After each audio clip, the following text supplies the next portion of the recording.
मेरे YouTube channel ममता कहानी hub में आप सबका स्वागत है। आज इस वीडियो में हम 12 ज्योतिर्लिंग की कथा जानेंगे। इन ज्योतिर्लिंग के दर्शन, पूजन, आराधना से भक्तों के जन्म जन्मांतर के सारे पाप समाप्त हो जाते हैं। वे भगवान शिव की कृपा के पात्र बनते हैं। ऐसे कल्याणकारी ज्योतिर्लिंग की कथा आज हम सुनाने जा रहे हैं। कथा सुनने से पहले अगर आपने चैनल को सब्सक्राइब नहीं किया तो चैनल को सब्सक्राइब करना ना भूलें। प्रथम ज्योतिर्लिंग श्री सोमनाथ की कथा। गुजरात प्रांत के काठियावाड़ क्षेत्र में समुद्र के किनारे सोमनाथ नामक विश्व प्रसिद्ध मंदिर है। यह ज्योतिर्लिंग स्थापित है। पहले यह क्षेत्र प्रभास क्षेत्र के नाम से जाना जाता था। यही भगवान श्री कृष्ण ने जरा नामक व्याध के बाण को निर्मित बनाकर अपनी लीला का स्मरण किया था। यहाँ के ज्योतिर्लिंग की कथा का पुराणों में इस प्रकार से वर्णन है। दक्ष प्रजापति की 27 कन्याएं थी। उन सभी का विवाह चंद्रदेव के साथ हुआ था, किंतु चंद्रमा का समस्त अनुराग व प्रेम उनके लिए सिर्फ केवल रोहिणी के प्रति रहता था। उनके इस कृत्य से दक्ष प्रजापति की अन्य कन्याएं बहुत अप्रसन्न रहती थी। उन्होंने अपनी यह व्यथा अपने पिता को सुनाई। दक्ष प्रजापति ने इसके लिए चंद्रदेव को अनेक प्रकार से समझाया, किंतु रोहिणी के वशीभूत उनके हृदय में इसका कोई प्रभाव नहीं पड़ा। अंत दक्ष ने क्रोध में आकर क्षयग्रस्त हो जाने का शाप दे दिया। इस शाप के कारण चंद्रदेव तत्काल क्षयग्रस्त हो गए। उनके ये क्षयग्रस्त होते ही पृथ्वी पर सुधा शीतलता वर्णन का उनका सारा कार्य रुक गया। चारों ओर त्राही त्राही मच गई। चंद्रमा भी बहुत दुखी और चिंतित थे। उनकी प्रार्थना सुनकर इंद्रादि देवता तथा वशिष्ठ ऋषिगण उनके उद्धार के लिए पितामह ब्रह्मा जी के पास गए। सारे बातों को सुनकर ब्रह्मा जी ने कहा, चंद्रमा अपने शाप विमोचन के लिए अन्य देवों के साथ पवित्र प्रभास क्षेत्र में जाकर मृत्युंजय भगवान शिव की आराधना करें। उनकी कृपा से अवश्य ही इनका शाप नष्ट हो जाएगा और ये रोग मुक्त हो जाएंगे। उनके कथनानुसार चंद्रदेव ने मृत्युंजय भगवान की आराधना का सारा कार्य पूरा किया। उन्होंने घोर तपस्या करते हुए 10 करोड़ बार मृत्युंजय मंत्र का जप किया। इससे प्रसन्न होकर मृत्युंजय भगवान शिव ने उन्हें अमर तत्व का वरदान प्राप्त किया। उन्होंने कहा, चंद्रदेव तुम शोक न करो, मेरे वर से तुम्हारा शाप मोचन तो होगा ही।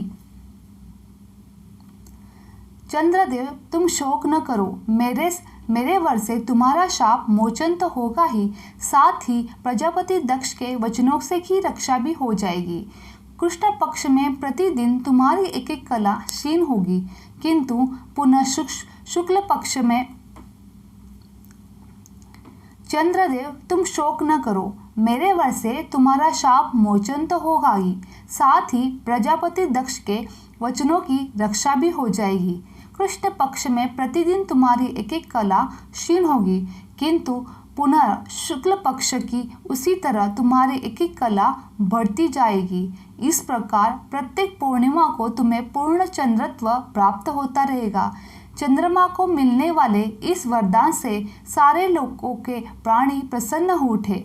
सुधाकर चंद्रदेव पुनः 10 दिशा में सुधा वर्षण का कार्य पूर्ववत करने लगे।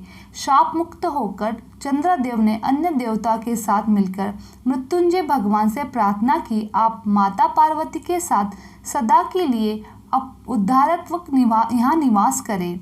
भगवान शिव ने उनकी प्रार्थना स्वीकार कर ली। यहाँ ज्योतिर्लिंग के रूप में माता पार्वती के साथ तभी से यहाँ रहने लगे। पावन प्रभास क्षेत्र में स्थित इस सोमनाथ ज्योतिर्लिंग की महिमा महाभारत, श्री भगवद गीता, स्कंद पुराण में विस्तार से बताई गई है। चंद्रमा का एक नाम सोम भी है। उन्होंने भगवान शिव को ही अपना नाथ स्वामी मानकर यहाँ तपस्या की थी। अंत इस ज्योतिर्लिंग को सोमनाथ कहा जाता है। इसके दर्शन, पूजन, आराधना से भक्तों के जन्मांतर के सारे पाप दुष्कर्म नष्ट हो जाते हैं। वे भगवान शिव और माता पार्वती के अक्षय कृपा के पात्र बन जाते हैं। मोक्ष का मार्ग उनके लिए सहज और सुलभ हो जाता है।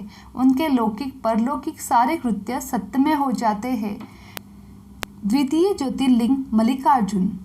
आंध्र प्रदेश में कृष्णा की नदी के तट पर दक्षिण का कैलाश कहा जाता है। श्री शैल पर्वत पर मल्लिकार्जुन ज्योतिर्लिंग स्थित है। महाभारत, शिव पुराण तथा पद्म पुराण आदि धर्म ग्रंथों में इसकी महिमा और महत्व विस्तार से वर्णन किया गया है। पुराणों में इस ज्योतिर्लिंग की कथा इस प्रकार से वर्णन है। एक समय की बात है, भगवान शंकर जी ने दोनों पुत्र श्री गणेश और श्री कार्तिकेय स्वामी विवाह के लिए परस्पर झगड़ने लगे।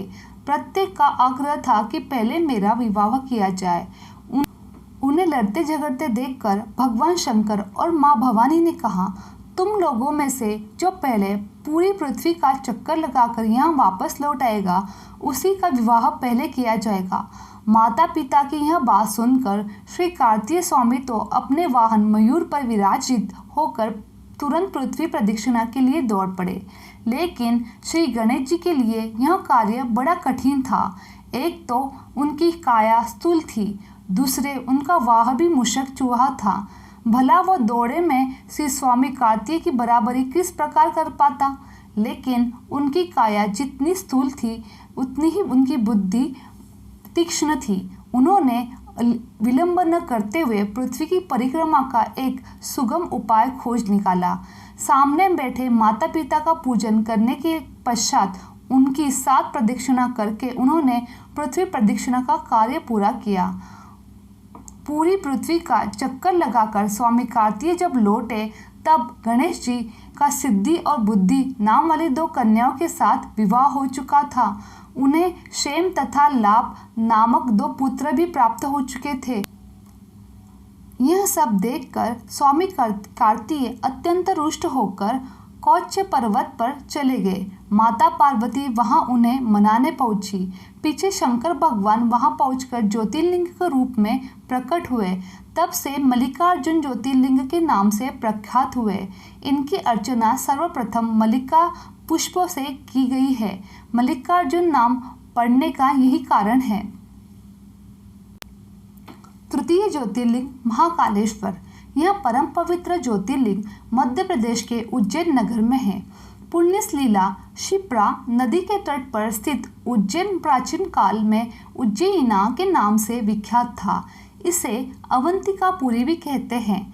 यह भारत की परम पवित्र सप्तपुरियों में से एक है। महाभारत, शिव पुराण एवं स्कंद पुराण में महाकाल ज्योतिर्लिंग की महिमा पूरे विस्तार के साथ वर्णन किया गया है। इस ज्योतिर्लिंग की कथा पुराणों में इस प्रकार वर्णित है। प्राचीन काल में उज्जयिनी में राजा चंद्रसेन राज्य करते थे। वह परम शिव भक्त थे। एक दिन श्रीकर नामक एक 5 वर्ष का गोप बालक अपनी माँ के साथ उधर से गुजर रहा था। राजा का शिव पूजन देखकर उसे बहुत कौतूहल हुआ। वह स्वयं भी उसी प्रकार सामग्री से शिव पूजन करने के लिए तैयार हो उठा। सामग्री का साधन न जुट पाने पर लौटते समय उसने रास्ते में से एक पत्थर का टुकड़ा उठा लिया। घर आकर उसी पत्थर को शिव रूप में स्थापित कर पुष्प, चंदन आदि से परम श्रद्धा पूर्वक उसकी पूजा करने लगा। माता भोजन करने के लिए बुलाने आई, किंतु वहाँ पूजा छोड़कर उठने के लिए किसी भी प्रकार से तैयार नहीं हुआ। अंत में माता ने झलकाकर पत्थर का वह टुकड़ा उठाकर दूसरे ओर फेंक दिया। इससे बहुत ही दुखी होकर वह बालक जोर जोर से भगवान शिव को पुकारने लगा और रोने लगा। रोते रोते वह अंत में बेहोश हो गया। बालक की अपने प्रति यह भक्ति और प्रेम देखकर भोलेनाथ भगवान शिव अत्यंत प्रसन्न हो गए। बालक ने जैसे ही होश में आकर देखा तो अपने नेत्र खोले तो उसने देखा कि सामने एक बहुत ही भव्य, अति विशाल स्वर्ण और रत्नों से बना हुआ मंदिर खड़ा है। उस मंदिर के अंदर बहुत ही प्रकाशपूर्वक तेजस्वी ज्योतिर्लिंग खड़ा है। बच्चा प्रसन्नता और आनंद से विभोर होकर भगवान शिव की स्तुति करने लगा। माता को जब यह समाचार मिला तब वह दौड़कर उसे प्यार से गले लगाई। पीछे राजा चंद्रसेन ने भी वहां पहुंचकर उस बच्चे की भक्ति और सिद्धि की बड़ी प्रशंसा की। धीरे धीरे वहां बड़ी भीड़ जुट गई। इतने में उस स्थान पर हनुमान जी प्रकट हो गए। उन्होंने कहा, मनुष्यों, भगवान शंकर शीघ्र फल देने वाले देवताओं में से प्रसन्न हैं। इस बालक की भक्ति से प्रसन्न होकर उन्होंने इसे ऐसा फल प्रदान किया जो बड़े बड़े ऋषि मुनि करोड़ों जन्मों की तपस्या से भी प्राप्त न कर पाते हैं। इस गोप बालक की 8वीं पीढ़ी में धर्मात्मा नंद गोप का जन्म होगा। द्वापर युग में भगवान विष्णु कृष्णावतार में लेकर उनके वहाँ तरह तरह की लीलाएं करेंगे। हनुमान जी की इतना कहकर अंतर्धान हो गए। उस स्थान पर नियम से भगवान शिव की आराधना करते हुए अंत में श्रीकर गोप और राजा चंद्रसेन शिवधाम को चले गए। चतुर्थ ज्योतिर्लिंग ओमकारेश्वर। यह ज्योतिर्लिंग मध्य प्रदेश में पवित्र नर्मदा नदी के तट पर स्थित है। इस स्थान में नर्मदा के 2 धाराओं में विभक्त हो जाने से बीच में एक टापू सा बन गया है। इस टापू को शिवपुरी कहते हैं। नदी की एक धारा इस पर्वत के उत्तर और दूसरी दक्षिण की ओर बहती है। दक्षिण वाली धारा ही मुख्य धारा मानी जाती है। इसी पर्वत पर श्री ओमकारेश्वर ज्योतिर्लिंग का मंदिर स्थित है। पूर्व काल में महाराजा ने इसी पर्वत पर अपनी तपस्या से भगवान शिव को प्रसन्न किया था। इसी से इस पर्वत को मांधाता पर्वत कहा जाने लगा। इस ज्योतिर्लिंग मंदिर के भीतर 2 कोठरियों से होकर जाना पड़ता है। भीतर अंधेरा रहने के कारण यहाँ निरंतर प्रकाश चलता रहता है। ओमकारेश्वर लिंग मनुष्य निर्मित नहीं है, स्वयं प्रकृति ने इसका निर्माण किया है। इसके चारों ओर हमेशा जल भरा रहता है। संपूर्ण मांधाता पर्वत ही भगवान शिव का रूप माना जाता है। इसी कारण इसे शिवपुरी भी कहते हैं। लोग भक्ति पूर्वक इसकी परिक्रमा करते हैं। कार्तिक पूर्णिमा के दिन यहाँ बहुत सारा मेला लगता है। यहाँ लोग भगवान शिव जी को चने की दाल चढ़ाते हैं। रात्रि में शिव आरती का कार्यक्रम बड़ी भव्यता के साथ मनाया जाता है। तीर्थयात्रियों को इसके दर्शन अवश्य करने चाहिए। इस ओमकारेश्वर ज्योतिर्लिंग के 2 स्वरूप हैं। एक को ममलेश्वर के नाम से जाना जाता है। यह नर्मदा नदी के तट पर ओमकारेश्वर से थोड़ी दूर हटकर ही पृथक होते हुए दोनों ही गणना एक में होती है। लिंग के 2 स्वरूप होने की कथा पुराण में इस प्रकार दी गई है। एक बार विंध्य पर्वत ने पार्थिव अर्चना के साथ भगवान शिव की 6 मास तक कठिन उपासना की। उनकी उस उपासना से प्रसन्न होकर भगवान शंकर प्रकट हुए। उन्होंने विंध्य को उनके मनवांछित वर प्रदान किए। विंध्याचल की इस वर प्राप्ति के अवसर पर वहां बहुत से ऋषिगण मुनि भी पधारे। उनकी प्रार्थना पर शिवजी ने वहां पे ओमकारेश्वर नामक लिंग के 2 भाग किए। एक का नाम ओमकारेश्वर, दूसरे का नाम अमलेश्वर पड़ा। दोनों लिंगों का स्थान और मंदिर पृथक होते भी दोनों की सत्ता और स्वरूप एक ही माना गया है। शिव पुराण में इस ज्योतिर्लिंग की महिमा का विस्तार से वर्णन किया गया है। श्री ओमकारेश्वर और श्री ममलेश्वर के दर्शन का पुण्य बताते हुए नर्मदा स्नान के पावन फल का भी वर्णन किया गया है। प्रत्येक मनुष्य को इस क्षेत्र की यात्रा अवश्य करनी चाहिए। लौकिक परलौकिक दोनों प्रकार से उत्तम फलों की प्राप्ति भगवान ओमकारेश्वर की कृपा से सहज ही हो जाती है। अर्थ, धर्म, काम, मोक्ष सभी साधक उसके लिए सहज और सुलभ हो जाते हैं। केदारनाथ ज्योतिर्लिंग। यह ज्योतिर्लिंग पर्वतराज हिमालय की केदार नामक चोटी पर स्थित है। पुराणों एवं शास्त्रों में श्री केदारनाथ ज्योतिर्लिंग की महिमा का वर्णन बारंबार किया गया है। इस चोटी के पश्चिम भाग में पुण्यमती मंदाकिनी नदी के तट पर स्थित केदारनाथ महादेव का मंदिर अपने ही स्वरूप में हमें धर्म और अध्यात्म की ओर बढ़ाने का संदेश देता है। चोटी के पूर्व में अलकानंदा के सुरम्य तट पर बद्रीनाथ का परम प्रसिद्ध मंदिर है। अलकानंदा और मंदाकिनी ये दोनों नदियाँ नीचे रुद्रप्रयाग में आकर मिल जाती है। दोनों नदियों की यहाँ संयुक्त धारा और नीचे देवप्रयाग में आकर भागीरथी गंगा से मिल जाती है। इस प्रकार परम पावन गंगा जी में स्नान करने वालों को श्री केदारनाथ और बद्रीनाथ के चरणों को धोने वाले जल का स्पर्श सुलभ हो जाता है। इस अति पवित्र पुण्य फलदायी ज्योतिर्लिंग की स्थापना के विषय में पुराणों में यह कथा वर्णित है। अनंत रत्नों के जनक, अतिशय पवित्र तपस्वी ऋषियों, सिद्धों, देवताओं की निवास भूमि पर्वतराज हिमालय के केदार नामक अत्यंत शोभाशाली शृंग पर महातपस्वी श्री नर और नारायण ने बहुत वर्षों तक भगवान शिव को प्रसन्न करने के लिए बड़ी कठिन तपस्या की। कई हजार वर्षों तक वे निरंकार रहकर एक पैर पर खड़े होकर भगवान शिव का नाम जप करते रहे। इस तपस्या से सारे लोगों में उनकी चर्चा होने लगी। देवता, मुनि, ऋषि, गंधर्व उनकी साधना और संयम की प्रशंसा करने लगे। पितामह ब्रह्मा जी और सबका पालन पोषण करने वाले भगवान विष्णु भी महातपस्वी नर नारायण के तप की बुरी बुरी प्रशंसा करने लगे। अंत में भगवान शंकर जी ने उनकी इस कठिन तपस्या को देखकर प्रसन्न हो गए। उन्होंने प्रत्यक्ष प्रकट होकर उन दोनों ऋषियों को दर्शन दिए।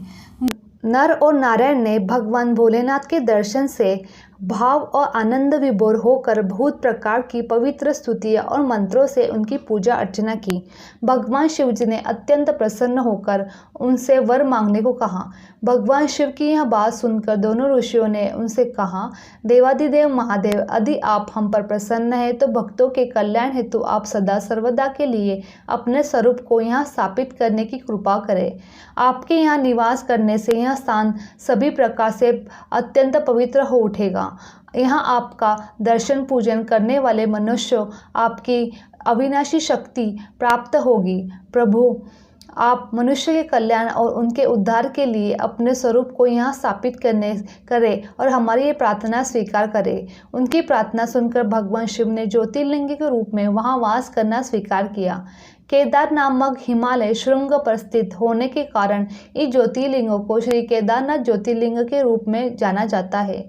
भगवान शिव से वर मांगते हुए नर नारायण ने इस ज्योतिर्लिंग और इस पवित्र स्थान के विषय में जो कुछ कहा वह अत्यंत सत्य है। इस ज्योतिर्लिंग के दर्शन पूजन तथा यहाँ स्नान करने से भक्तों को लौकिक फलों की प्राप्ति होती है। साथ ही साथ अचल शिव भक्त तथा मोक्ष की प्राप्ति भी हो जाती है। श्री भीमेश्वर ज्योतिर्लिंग। यह ज्योतिर्लिंग पुणे से लगभग 100 किलोमीटर दूर सह्याद्री की पहाड़ी पर स्थित है। इसे भीमाशंकर भी कहते हैं। इस ज्योतिर्लिंग की स्थापना के विषय में शिव पुराण में यह कथा वर्णित है। प्राचीन काल में भीम नामक एक महाप्रतापी राक्षस था।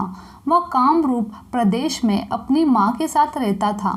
वह महाबली राक्षस रावण के छोटे भाई कुंभकर्ण का पुत्र था, लेकिन उसने अपने पिता को कभी देखा न था। उसने होश संभालने के पूर्व ही राम भगवान ने कुंभकर्ण का वध कर दिया था। जब वह युवावस्था को प्राप्त हुआ तब उसकी माता ने उससे सारी बात बताई।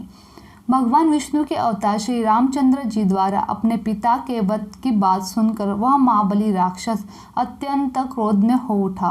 अब वह निरंतर भगवान श्री हरि के वध का उपाय सोचने लगा। उसने अपने अभिष्ट की प्राप्ति के लिए 1000 वर्ष तक कठिन तपस्या की।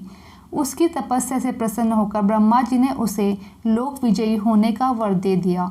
अब तो वो राक्षस ब्रह्मा जी के उस वर के प्रभाव से सारे प्राणियों को पीड़ित करने लगा।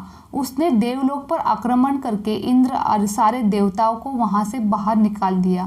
पूरे देवलोक पर अब भीम का अधिकार हो गया। इसके बाद उसने भगवान श्रीहरि को युद्ध में परास्त किया। श्रीहरि को पराजित करने के पश्चात उसने कामरूप के परम शिव भक्त राजा सुदक्षिण पर आक्रमण करके उन्हें मंत्रियों के सहित बंदी बना लिया। इस प्रकार धीरे धीरे उसने सारे लोगों पर अपना अधिकार जमा लिया। उसके अत्याचार से वेदों, पुराण, शास्त्रों सब में लोप हो गया। वह किसी को कोई धार्मिक कृत्य नहीं करने देता था। इस प्रकार यज्ञ, दान, तप, स्वाध्याय आदि सारे काम एकदम रुक गए। भीम के अत्याचार की भीषणता से घबराकर ऋषि मुनि और देवगण भगवान शिव के चरण में गए। उनसे तथा अन्य सारे प्राणियों का दुख कहा। उनकी यह प्रार्थना सुनकर भगवान शिव ने कहा, मैं शीघ्र ही उस अत्याचारी राक्षस का संहार करूंगा। उसने मेरे प्रिय भक्त कामरूप नरेश सुदक्षिण को भी सेवक बंदी बना लिया। वह अत्याचारी असुर अब और अधिक जीवित रहने का अधिकार नहीं रहा है। भगवान शिव के यहाँ आश्वासन पर ऋषि मुनि और देवगण अपने अपने स्थान को वापस लौट गए। इधर राक्षस भीम के बंदी गृहों में पड़े राजा सदक्षिण ने भगवान शिव का ध्यान किया।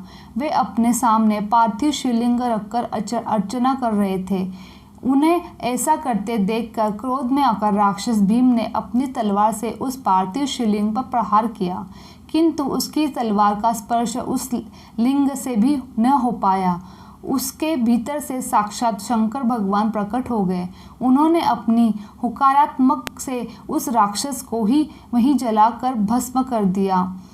भगवान शिव जी का यह अद्भुत कृत्य देखकर सारे ऋषि मुनि और देवगण वहां एकत्र होकर भगवान शिव की स्तुति करने लगे। उन लोगों ने भगवान शिव से प्रार्थना की, महादेव आप लोक कल्याणार्थ अब सदा के लिए यही निवास करें।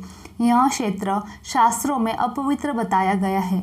आपके निवास से यह परम पवित्र पुण्य क्षेत्र बन जाएगा। भगवान शिव ने सबकी यह प्रार्थना स्वीकार कर ली। वहाँ वह ज्योतिर्लिंग के रूप में सदा के लिए निवास करने लगे। उनका यह ज्योतिर्लिंग भीमेश्वर के नाम से विख्यात हुआ। शिव पुराण में यह कथा पूरे विस्तार से दी गई है। इस ज्योतिर्लिंग की महिमा अमोघ है। इसके दर्शन का फल कभी व्यर्थ नहीं जाता। भक्तों की सभी मनोकामनाएं यहाँ आकर पूर्ण हो जाती है। श्री विश्वनाथ ज्योतिर्लिंग। यह ज्योतिर्लिंग उत्तर भारत की प्रसिद्ध नगरी काशी में स्थित है।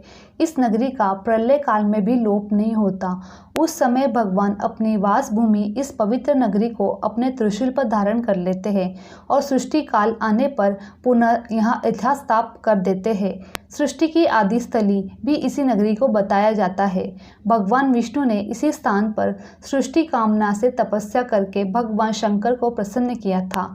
अगस्त्य मुनि ने भी इसी स्थान पर अपनी तपस्या द्वारा भगवान शिव को संतुष्ट किया था। इस पवित्र नगरी की महिमा ऐसी है कि यहाँ जो भी प्राणी अपने प्राण त्याग देता है उसे मोक्ष की प्राप्ति होती है।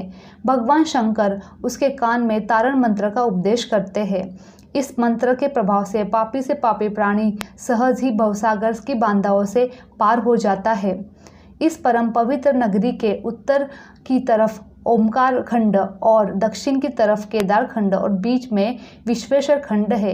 प्रसिद्ध विश्वनाथ ज्योतिर्लिंग इसी खंड में स्थित है। पुराणों में इस ज्योतिर्लिंग के संबंध में यह कथा दी गई है। भगवान शंकर और पार्वती जी के विवाह के पश्चात कैलाश पर रहने लगे, लेकिन वहाँ पिता के घर में विवाहित जीवन बिताना पार्वती को अच्छा नहीं लगता था।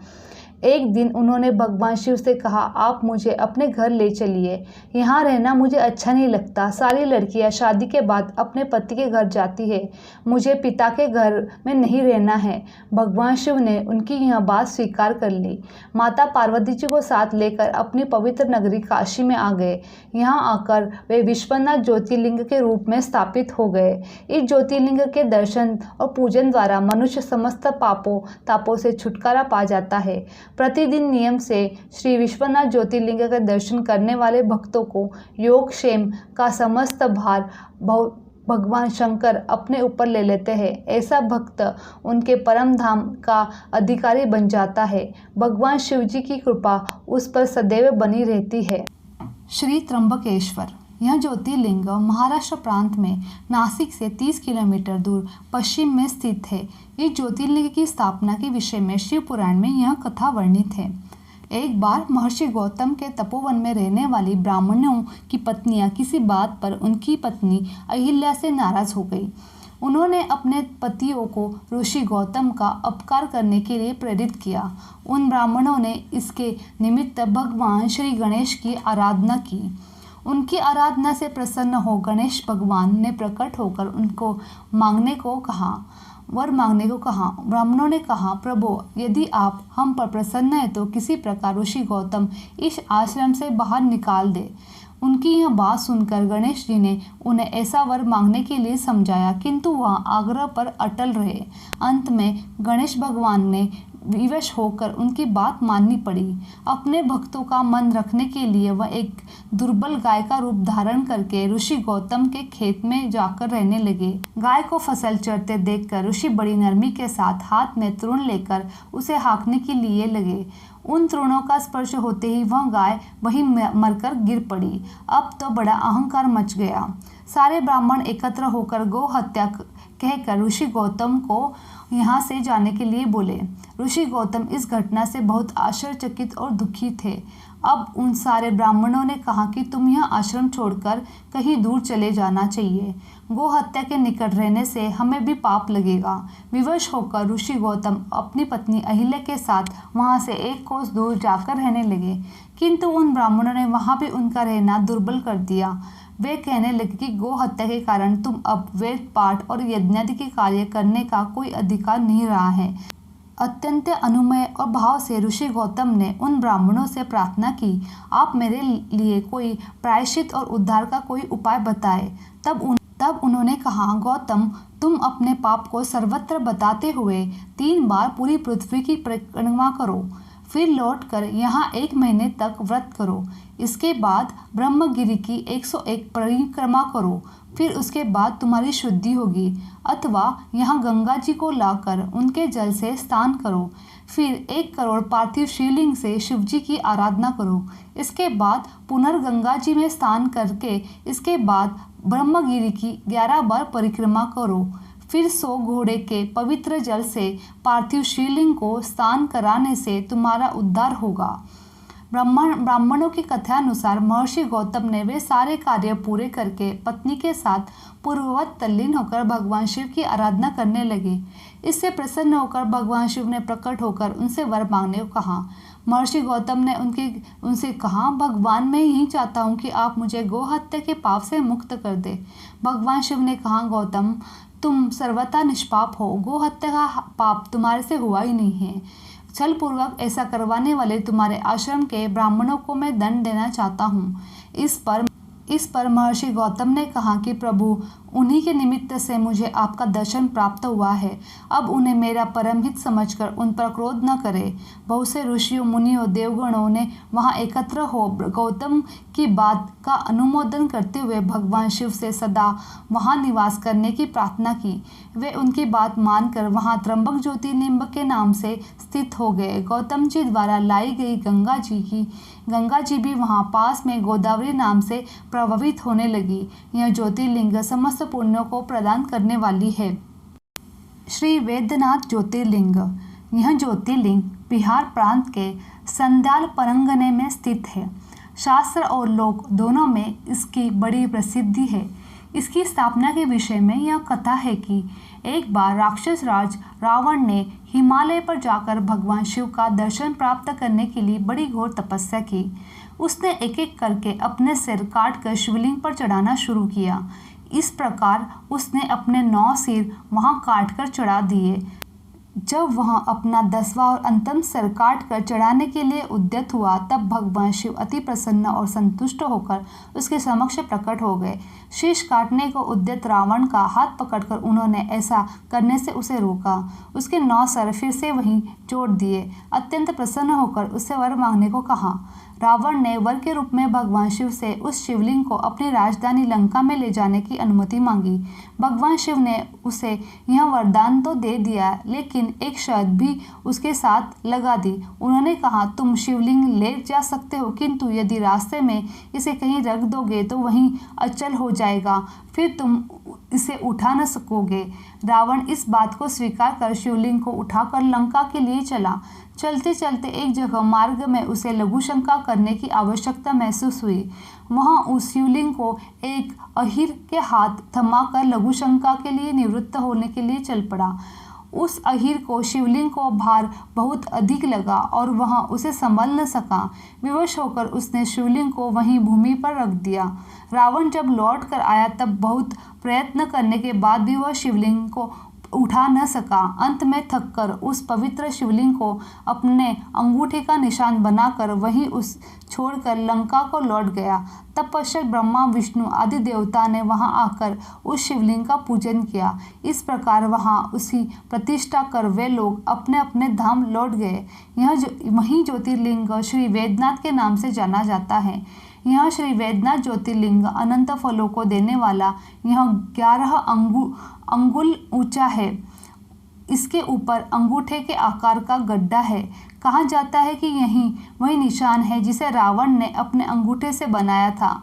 यहाँ दूर दूर से तीर्थों का जल लाकर चढ़ाने का विधान है। रोग मुक्ति के लिए इस ज्योतिर्लिंग की महिमा बहुत प्रसिद्ध है। पुराणों में बताया गया है जो मनुष्य इस ज्योतिर्लिंग का दर्शन करता है उसे अपने समस्त पापों से छुटकारा मिल जाता है। उस पर भगवान शिव की कृपा सदा बनी रहती है। दैहिक वैदिक भौतिक कष्ट उसके पास भूलकर भी नहीं आते हैं। भगवान शिव की कृपा से वह सारी बाधाओं समस्त रोगों से छुटकारा पा जाता है। उसे परम शांतिदायक शिवधाम की प्राप्ति होती है। श्री नागेश्वर ज्योतिर्लिंग भगवान शिव का यह प्रसिद्ध ज्योतिर्लिंग गुजरात प्रांत में द्वारकापुरी से लगभग 17 मील की दूरी पर स्थित है। इस पवित्र ज्योतिर्लिंग के दर्शन की शास्त्रों में बड़ी महिमा बताई गई है। कहा गया है कि जो श्रद्धापूर्वक इसकी उत्पत्ति और महात्मा की कथा सुनेगा वह सारे पापों से छुटकारा पाकर समस्त सुखों का भोग करता हुआ अंत में भगवान शिव के परम पवित्र दिव्य धाम को प्राप्त होगा। इस ज्योतिर्लिंग के संबंध में पुराणों में यह कथा वर्णित है।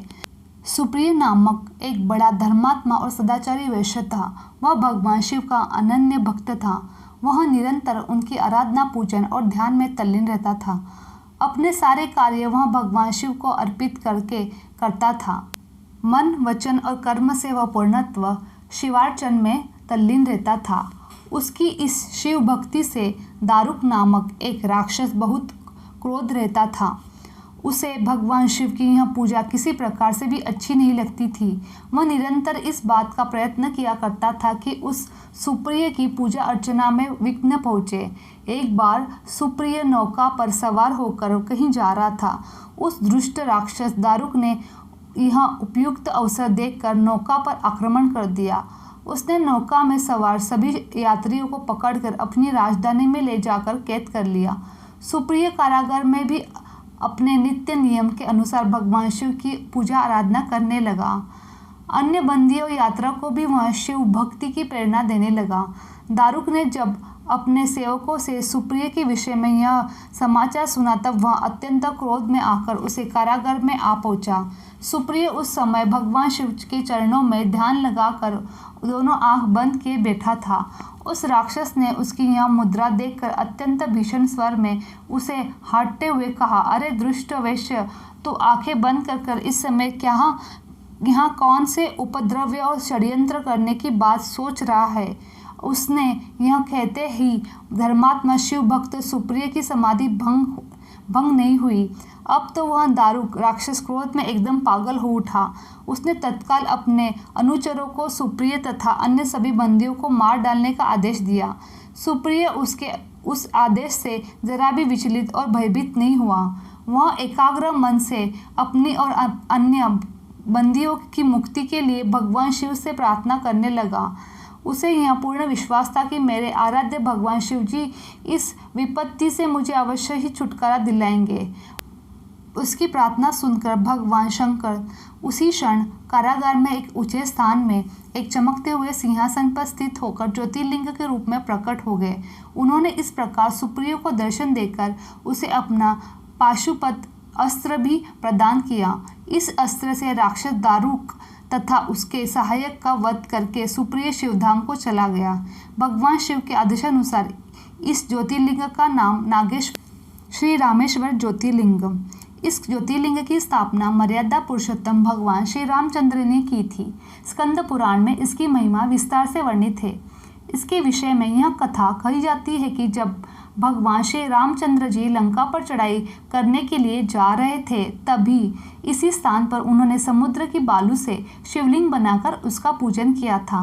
ऐसा भी कहा जाता है कि इस स्थान पर ठहरकर भगवान राम जल पी रहे थे कि आकाशवाणी हुई कि मेरी पूजा किया बिना जल पीते हो। इस वाणी को सुनकर भगवान श्री राम ने बालू से शिवलिंग बनाकर उसकी पूजा की तथा भगवान शिव से रावण पर विजय प्राप्त करने का वर मांगा। उन्होंने प्रसन्नता के साथ यह वर भगवान श्री राम को दे दिया। भगवान शिव ने लोक कल्याणार्थ ज्योतिर्लिंग के रूप में वहां निवास करने की सबकी प्रार्थना स्वीकार भी कर ली। तभी से यह ज्योतिर्लिंग यहाँ विराजमान। इस ज्योतिर्लिंग के विषय में एक दूसरी कथा इस प्रकार कही जाती है। जब भगवान श्री राम रावण का वध करके लौट रहे थे तब उन्होंने अपना पहला पड़ाव समुद्र के उस पार गंधमादन पर्वत पर डाला था। वहाँ बहुत से ऋषि और मुनिगण भगवान श्री राम के दर्शन के लिए वहाँ पहुँचे थे।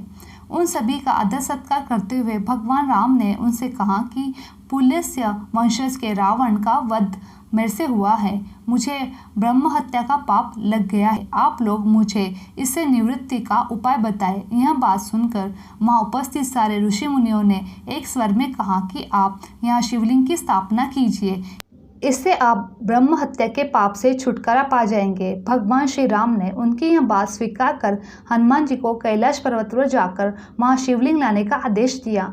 हनुमान जी तत्काल ही वहाँ जाकर पहुँचे, किंतु उन्हें उस समय भगवान शिव के दर्शन नहीं हुए।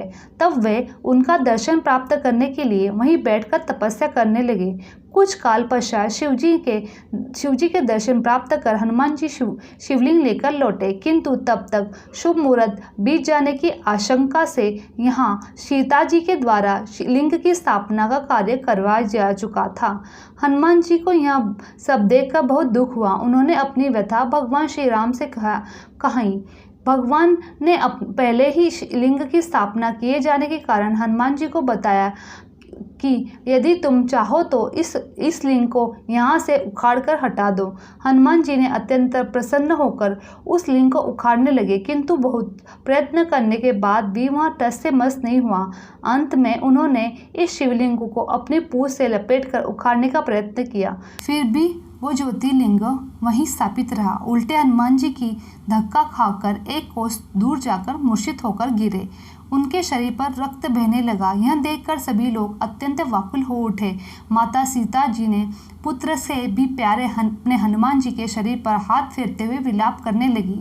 मूर्छा के दूर होने पर हनुमान जी ने भगवान श्री राम को परम ब्रह्म के रूप में सामने देखा। भगवान ने उन्हें शंकर जी की महिमा बताकर उनका प्रबोध किया। हनुमान जी द्वारा लाए गए लिंग की स्थापना भी वहीं पास में करा दी। श्री गुष्मेश्वर ज्योतिर्लिंग द्वादश ज्योतिर्लिंग में यह अंतिम ज्योतिर्लिंग है। इसे गुष्मेश्वर या गुणेश्वर भी कहा जाता है। यह महाराष्ट्र प्रदेश में दौलताबाद से 12 मील दूर बेड़ूर गांव में पास स्थित है। इस ज्योतिर्लिंग के विषय में पुराणों में यह कथा वर्णित है। दक्षिण देश में देवगिरी पर्वत के निकट सुधर्मा नामक एक अत्यंत तेजस्वी तपोनिष्ठ ब्राह्मण रहता था। उसकी पत्नी का नाम सुदेहा था। दोनों में परस्पर बहुत प्रेम था। किसी भी प्रकार का कोई कष्ट उन्हें नहीं था, लेकिन उन्हें कोई संतान नहीं थी। ज्योतिष गणना से पता चला कि सुदेहा के गर्भ में संतान नहीं हो सकती। सुदेहा संतान की बहुत इच्छुक थी। उसने सुधर्मा से अपनी छोटी बहन से दूसरा विवाह करने का आग्रह किया। पहले तो सुधर्मा को यह बात नहीं जची, लेकिन अंत में उन्हें पत्नी की जिद पर आगे झुकना पड़ा। वे उसका आग्रह टाल नहीं पाए। वे अपनी पत्नी की छोटी बहन गुष्मा का ब्याह कर लेकर आए। गुष्मा अत्यंत विनीत और सदाचारी स्त्री थी। वह भगवान शिव की अनंत भक्ता थी। प्रतिदिन वो 101 ज्योतिर्लिंग बनाकर हृदय से सच्ची निष्ठा के साथ उनका पूजन करती थी। भगवान शिव जी की कृपा से थोड़े दिन बाद उसके गर्भ में एक अत्यंत सुंदर और स्वस्थ बालक ने जन्म लिया। बच्चे के जन्म से सुदेहा और गुष्मा दोनों की ही आनंद का पारा न रहा। दोनों के दिन बड़े आराम से बीत रहे थे, लेकिन न जाने कैसे थोड़े दिनों बाद सुदेहा के मन में एक कुविचार का जन्म लिया। वह सोचने लगी कि मेरा तो इस घर में कुछ भी नहीं है, सब कुछ गुष्मा का है। मेरे पति पर उसने अधिकार जमा लिया है, संतान भी उसकी है। यह कुविचार धीरे धीरे उसके मन में बढ़ने लगा। इधर गुष्मा का वह बालक भी बड़ा हो रहा था। धीरे धीरे वह जवान हो गया। उसका विवाह भी हो गया। अब तो सुधर्मा के मन में कुविचार रूपी अंकुर एक विशाल वृक्ष का रूप ले चुका था। अंत एक दिन उसने गुष्मा के युवा पुत्र को रात में सोते समय मार डाला। उसके शव को ले जाकर उसने उसी तालाब में फेंक दिया जिसमें गुष्मा प्रतिदिन पार्थिव शिवलिंग को बनाकर फेंका करती थी। सुबह होते ही सबको इस बात का पता चला। सब जगह अहंकार मच गया, लेकिन गुष्मा नित्य की भांति भगवान शिव की आराधना में तल्लीन रही, जैसे कुछ हुआ न हो। पूजा समाप्त करने के बाद वह पार्थिव शिवलिंग को तालाब में छोड़ने के लिए चल पड़ी। जब वह तालाब से लौटने लगी, उसी समय उसका प्यारा लाल तालाब के भीतर से निकलकर आता हुआ दिखाई पड़ा। वह सदा की भांति आकर गुष्मा के चरणों पर गिर पड़ा, जैसे कहीं आसपास से ही घूमकर आ रहा हो। उसी समय भगवान शिव भी वहां प्रकट होकर कुष्मा से वर मांगने को कहने लगे। वह सुदेहा की घनौनी करकुश से अत्यंत क्रोध हो उठे, अपने त्रिशूल द्वारा उसका गला काटने को उद्यत हुए दिखाई दिए। कुष्मा ने हाथ जोड़कर भगवान शिव से कहा, प्रभु, यदि आप मुझ पर प्रसन्न हो तो मेरी उस अभागिनी बहन को क्षमा कर दे। निश्चित ही उसने अत्यंत पाप किए हैं, किंतु आपकी दया से मुझे मेरा पुत्र वापस मिल गया है। अब आप उसे क्षमा कर दो प्रभु। मेरी एक प्रार्थना है, लोक कल्याण के लिए आप इस स्थान पर सर्वदा के लिए निवास करें। भगवान शिव ने उसकी ये 2 बातें स्वीकार कर ली। ज्योतिर्लिंग के रूप में प्रकट होकर वह वहीं निवास करने लगी। सती शिव भक्त घुष्मा के आराध्य होने के कारण यहाँ घुष्मेश्वर महादेव के नाम से विख्यात हुए। घुष्मेश्वर ज्योतिर्लिंग की महिमा पुराणों में बहुत विस्तार से वर्णन की गई है। इनका दर्शन लोक परलोक दोनों के लिए अमोघ फलदायी होता है।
ये 12 ज्योतिर्लिंग की कथा आप लोगों को अच्छी लगी तो प्लीज़ चैनल को लाइक, शेयर और सब्सक्राइब करना ना भूलें।